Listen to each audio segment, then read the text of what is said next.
Apa yang menjadi ikon mereka justru museumnya di kota lain. Nah, jangan sampai hal ini juga terjadi di Madiun. Koleksinya koleksi kesejarahan tentang Madiun, tetapi ternyata yang mendirikan museumnya mungkin malah di luar kota Madiun, justru akan menjadi sesuatu yang tusukan tidak berdarah bagi masyarakat Madiun.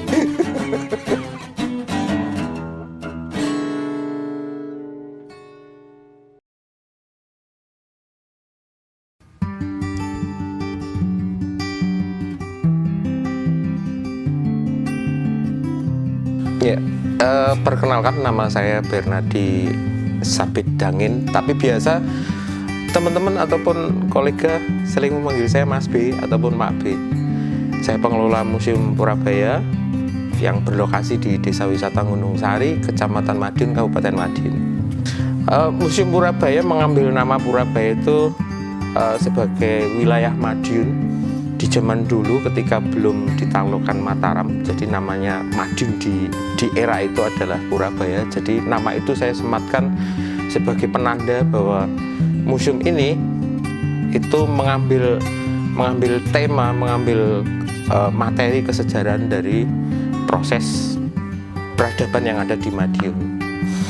Jadi museum ini merupakan museum tematik periodik, atau istilahnya museum yang selalu akan mengganti koleksinya sesuai dengan pembabakan sejarah yang ada di Madiun.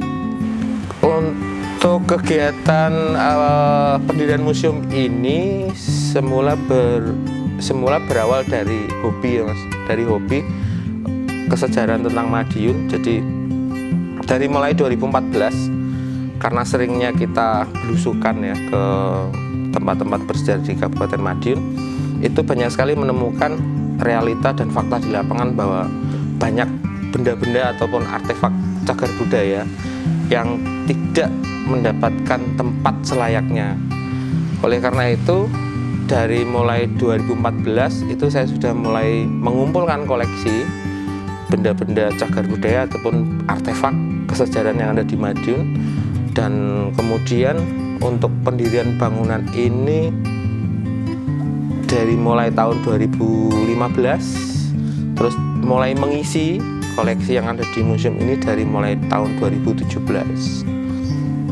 Koleksi yang kami punya di Museum Purabaya ini sesuai dengan temanya, bahwa kita merupakan museum yang mengikuti periode pembabakan sejarah di wilayah Madiun ya. Bukan hanya kabupaten, tapi istilahnya Madiun keseluruhan, Madiun Raya. Jadi kita mulai dari titik nol, sama seperti di SPBU ya. Kita mulai dari titik nol, Mas. Gitu. Jadi titik nolnya dimulai dari masa prasejarah. Jadi kita punya koleksi dari mulai fosil binatang purba, terus kemudian benda-benda peradaban prasejarah yang digunakan manusia purba untuk berburu, untuk bercocok tanam, peralatan keseharian mereka. Terus kemudian selanjutnya kita juga punya koleksi dari era klasik kuno, dari mulai zaman Singosari, Majapahit, terus kemudian masuk di era kolonial. Kita juga punya koleksi yang berhubungan tentang kolonialisme yang ada di Madiun, yang ditinggalkan oleh pemerintah Hindia Belanda, Jepang. Terus kemudian juga nantinya untuk tema-tema Perang Kemerdekaan sampai dengan 65 kita juga punya koleksi yang berhubungan dengan itu. Artinya kesejarahan Madiun betul-betul dimulai dari masa peradaban prasejarah sampai dengan masa pasca tragedi 1965, serta pengaruhnya di wilayah Kabupaten Madiun. Koleksi kita mungkin ada lebih dari sekitar 3.000 item, Mas. 3.000 item, di mana itu menggambarkan 10 tema sesuai dengan periodisasi kesejarahan itu. Jadi sekitar 3.000 itu nantinya akan menjadi sebuah rangkaian cerita sesuai dengan periodenya masing-masing. Terus kemudian tahap yang ketiga ataupun bab yang ketiga, kita berbicara tentang pengaruh kerajaan klasik kuno di wilayah Madiun. Bahkan mungkin ada beberapa koleksi yang berhubungan dengan kerajaan Medang. Jadi itu sekitar abad ke-9, abad ke-11. Setelah itu kita masuk di bab keempatnya, kita bicara tentang Singosari. Terus kemudian yang berikutnya, yang kelima, kita bicara tentang masa-masa Majapahit. Terus kemudian yang keenam kita bicara tentang pengaruh kerajaan Islam setelah berdirinya kerajaan Demak beserta pengaruh di Madiun. Yang keenam kita bicara tentang tadi pengaruh kolonialisme, bagaimana dulu jalur rempah itu dan pengaruh di wilayah Kabupaten Madiun hingga ke berapa tadi, ke-8 ya. Ke-8 itu kita benar-benar bicara tentang kolonialisme yang ada di Madiun. Contohnya seperti pergantian sistem pemerintahan di Jawa khususnya. Terus kemudian yang ke-9 kita bicara tentang perang kemerdekaan sampai dengan peristiwa 48 di Madiun, dan yang terakhir kita bicara tentang tragedi 1965. Jadi itu 10 bab yang nantinya akan menjadi sebuah rotasi yang kembali lagi ke titik awalnya. Itu butuh waktu kurang lebih 5 tahun, Mas. Karena setiap babak, setiap episode atau setiap bab itu kita akan tampilkan di museum ini durasinya kurang lebih 6 bulan. Jadi satu tema itu 6 bulan. Karena ini ada sekitar 10 tema, berarti itu akan terjadi rotasi kurang lebih 5 tahun sekali. Jadi untuk saat ini memang kita masih terkendala dari sisi perizinan ya, karena sampai dengan hari ini kami sebagai pengelola Museum Purabaya itu belum mendapatkan izin pendirian museum dari pemerintah Kabupaten Madiun. Padahal tahun 2019 kemarin sebenarnya kita sudah mendapatkan kunjungan dari Dinas Kebudayaan dan Pariwisata Provinsi Jawa Timur untuk memverifikasi, dan kami sudah mendapatkan sinyal bahwa sebetulnya kami sudah bisa untuk dibuka untuk umum, untuk kunjungan edukasi siswa-siswa pelajar di wilayah Madiun. Tapi kembali lagi, kami dari pihak pengelola ada tarik ulur di sini. Kami tidak ingin ada sesuatu yang nantinya ini bertabrakan dengan aturan hukum yang berlaku di Indonesia. Jadi syarat pendirian museum di level kabupaten dan kota itu adalah dari pemerintah kabupaten ataupun dari pemerintah kota.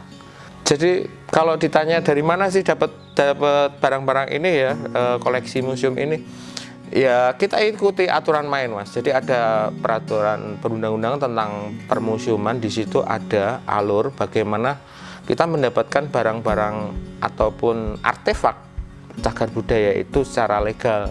Baik itu berupa itu kita temuan sendiri, ataupun itu mungkin hibah atau pemberian.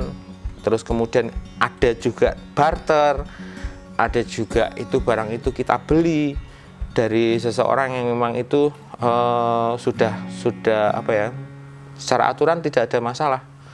Nah, jadi memang luar biasa untuk mendapatkan koleksi itu. Jadi karena kita fungsinya adalah museum, Mas. Jadi sebenarnya museum itu tidak diperkenankan untuk adanya transaksi jual beli koleksi ya. Karena itu nanti akan jadi bukan museum tetapi jadi kolekdol. Jadi dikoleksi tapi hanya untuk didol. Jadi museum ini berfungsi justru sebagai konservasi, tempat di mana barang-barang itu kita selamatkan dan kita daya gunakan untuk ilmu pengetahuan ya. Kadang ada nilai apa ya yang tidak bisa diuangkan gitu. Ketika kita memiliki koleksi barang-barang seperti itu ya, Mas ya. Bahkan di sini kalau kita lihat banyak sekali gigi gajah purba. Gigi gajah purba itu di era kemarin booming batu akik ya. Itu menjadi buruan para pemburu batu akik, dan itu dipecah, dipotong-potong kecil-kecil dibuat untuk hiasan gitu, untuk cincin gitu, batu cincin gitu. Ya kita tinggal ngitung aja, kalau misalkan saya di sini punya satu apa gigi gajah utuh itu, bagian rahang bawah itu bisa jadi sekitar 100 piece. Untuk batu akik tinggal dikalikan aja, dia jual satu piece-nya berapa, kalikan 100 piece. Mungkin harganya segitu, Mas.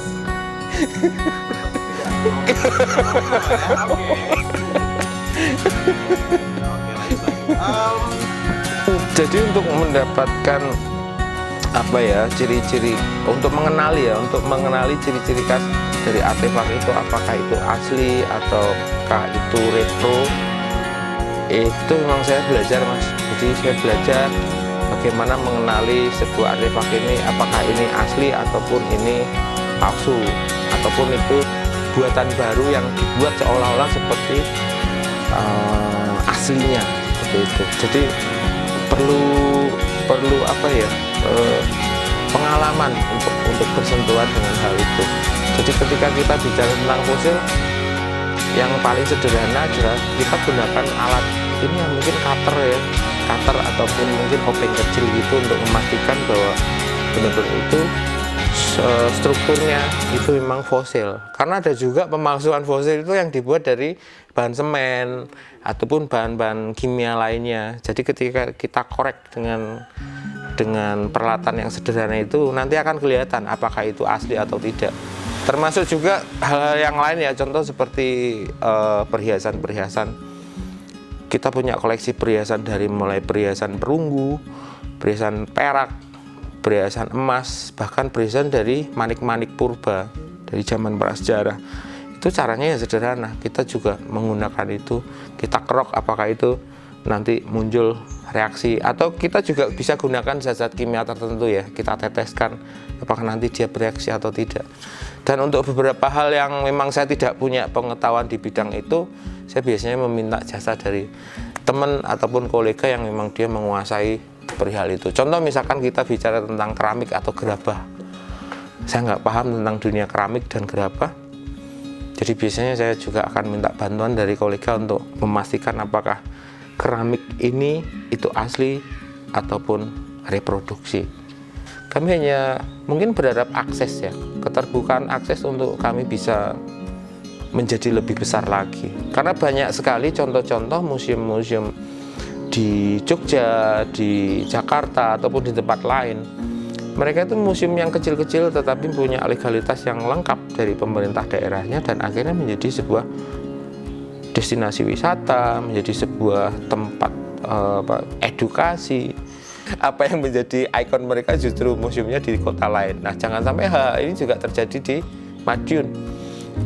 Koleksinya koleksi kesejarahan tentang Madiun, tetapi ternyata yang mendirikan museumnya mungkin malah di luar kota Madiun, justru akan menjadi sesuatu yang tusukan tidak berdarah bagi masyarakat Madiun. Harapan kami museum ini bisa berkembang Mas, mengikuti peradaban modern hari ini. Bagaimana ini nanti akan dikombinasi dengan teknologi informasi. Karena kalau menceritakan setiap detail barang yang ada di sini, kasihan pemandu wisatanya Mas. Kalau misalkan pengunjungnya ya sehari mungkin hanya satu rombongan, itu nggak akan capek. Tapi kalau misalkan dari pagi sampai sore ternyata kunjungannya banyak, aduh, dia senam mulut Mas. Nah, untuk mengatasi itu kita kolaborasi dengan pihak-pihak yang nantinya akan membantu kami. Jadi kami akan buat semacam QR code. Jadi setiap koleksi nanti akan ada QR code-nya dan tinggal di-scan. Nanti pengunjung bisa membaca itu ataupun bisa mendengarkan melalui audio. Dan untuk audionya pun juga nanti kita dengan kemajuan teknologi kan kita bisa menggunakan audio yang berbahasa Indonesia, berbahasa Inggris, berbahasa Prancis, Belanda dan lain sebagainya. Jadi itu nanti yang akan membuat museum ini lebih hidup, bukan hanya sekedar kumpulan dari barang-barang tinggalan masa lalu, tidak, tetapi bagaimana ini menjadi sesuatu yang menarik untuk generasi mendatang. Bahkan kemarin juga sempat terpikirkan untuk bikin itu tadi, bagaimana kita buat sebuah kegiatan bagi kunjungan tamu yang datang ke sini, kita ajak untuk dia mencoba menjadi seperti siapa ya? Oh, siapa itu Mas yang film yang pemburu harta karun itu? Sherlock Holmes. Bukan Sherlock Holmes, yang satunya Indiana Jones. Jadi nanti kita coba buat satu apa ya? Satu lokasi gitu, sudah kita tandai, kemudian nanti kita kasih peralatannya, terus kita ajarkan cara menggali, ataupun namanya kegiatannya ekskavasi ya, ekskavasi bagaimana mereka harus menyisir tanah, 1 cm, 1 cm, 1 cm sampai akhirnya ketemu sebuah benda, bagaimana memperlakukannya. Itu akan cukup menarik. Jadi akan membekas khususnya bagi anak-anak pelajar ya. Ketika pengalaman itu menjadi sesuatu yang melekat di ingatan mereka dan menjadi inspirasi. Wah, kayaknya asik loh jadi arkeolog gitu kan. Jadi betul. Jadi ada pengalaman ternyata untuk menemukan sebuah benda cagar budaya tidak seperti yang kita bayangkan. Wah, yang penting cangkul aja. Nggak seperti itu, karena benar prosesnya harus secara saintifik ya, sesuai dengan kaidah-kaidah ilmu pengetahuan. Ya itu aja Mas. Ya kita kombinasi dengan digital, terus kemudian kita juga buat pengalaman-pengalaman yang menarik untuk pengunjungnya, dan semoga izinnya bisa segera dikeluarkan oleh pemerintah Kabupaten Madiun.